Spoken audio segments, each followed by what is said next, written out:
राधे राधे दोस्तों, आप सभी का स्वागत है हमारे चैनल दिव्य हिंदू कथा में।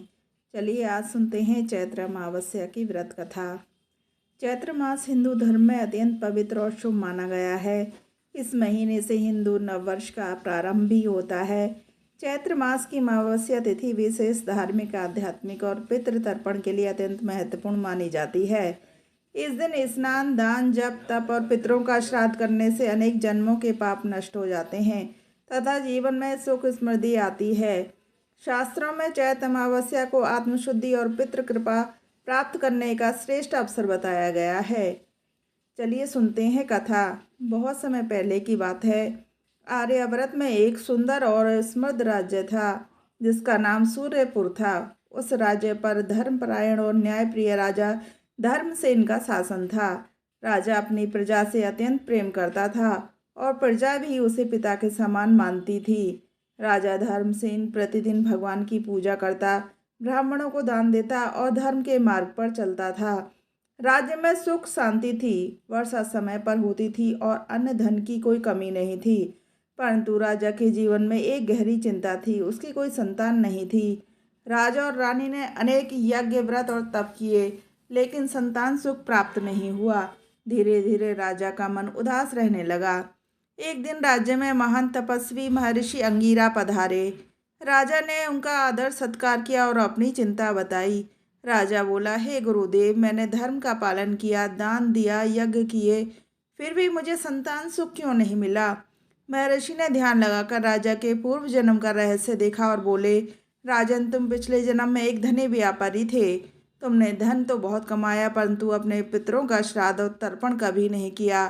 पितरों की उपेक्षा के कारण तुम्हें इस जन्म में संतान सुख से वंचित रहना पड़ रहा है।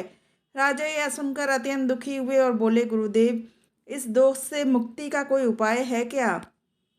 महर्षि अंगीरा बोले, हे राजन, चैत्र मास की अमावस्या आने वाली है। इस दिन यदि तुम श्रद्धा से पितरों का तर्पण, ब्राह्मण भोजन और दान करोगे तो पितृदोष समाप्त होगा और तुम्हें संतान सुख अवश्य प्राप्त होगा। ऋषि ने आगे बताया, चैत्र अमावस्या वह दिन है जब पितृलोक के द्वार पृथ्वी के लिए खुलते हैं। इस दिन किया गया तर्पण सीधे पितरों तक पहुंचता है। राजा ने संकल्प लिया और पूरी श्रद्धा से व्रत करेंगे। चैत्र अमावस्या के दिन ब्रह्म मुहूर्त में राजा और रानी पवित्र नदी के तट पर पहुंचे। उन्होंने मंत्रों के साथ स्नान किया और सूर्यदेव को अर्घ्य दिया। राजा ने हाथ जोड़कर प्रार्थना की, हे मेरे पितरों, यदि कोई मुझसे भूल हुई हो तो मुझे क्षमा करें और अपना आशीर्वाद दें। इसके बाद उन्होंने तिल, जल और कुश में से तर्पण किया, ब्राह्मणों को भोजन कराया, गरीबों व अन्न, वस्त्र व स्वर्ण का दान दिया। पूरा दिन राजा ने उपवास रखा और भगवान विष्णु तथा शिव जी का ध्यान किया। रात्रि में राजा को स्वप्न आया। उसने देखा कि आकाश से एक दिव्य प्रकाश उतर रहा है। उस प्रकाश में उसके पूर्वज प्रकट हुए और बोले, पितरों ने कहा, हे पुत्र धर्मसेन, आज तुमने इस श्रद्धा से हमारा तर्पण किया है। हम प्रसन्न हैं, अब तुम्हारे जीवन के सभी कष्ट दूर हो जाएंगे। उन्होंने आशीर्वाद दिया कि तुम्हारे घर शीघ्र ही एक तेजस्वी पुत्र जन्म लेगा जो राज्य का नाम रोशन करेगा। राजा की आंख खुली तो उनका हृदय आनंद से भर गया। कुछ समय बाद रानी गर्भवती हुई और उचित समय पर एक सुंदर पुत्र का जन्म हुआ। पूरे राज्य में उत्सव मनाया गया। राजा ने उस पुत्र का नाम सत्यवीर रखा। राजा समझ गया कि यह सब चैत्र अमावस्या एवं पितृ पूजन का ही फल है। इसके बाद राजा ने आदेश दिया कि राज्य का प्रत्येक व्यक्ति चैत्र अमावस्या के दिन पितरों का स्मरण करे और दान पुण्य करे। एक कथा और इस प्रकार है। उसी राज्य में एक गरीब ब्राह्मण रहता था जिसका नाम सोमदत्त था। वह अत्यंत निर्धन था और परिवार का पालन करना बहुत कठिन हो गया था। एक दिन उसने राजा से पूछा, महाराज, गरीबी से मुक्ति का कोई उपाय है क्या। राजा ने उसे चैत्र अमावस्या व्रत के बारे में बताया। ब्राह्मण ने श्रद्धा से व्रत किया। उसके पास दान देने के लिए कुछ भी नहीं था, इसलिए उसने केवल जल और तिल से तर्पण किया और भूखे लोगों को भोजन कराया। कुछ ही दिनों में उसका जीवन बदल गया। उसे विद्या और सम्मान मिला और धीरे धीरे उसकी गरीबी दूर हो गई।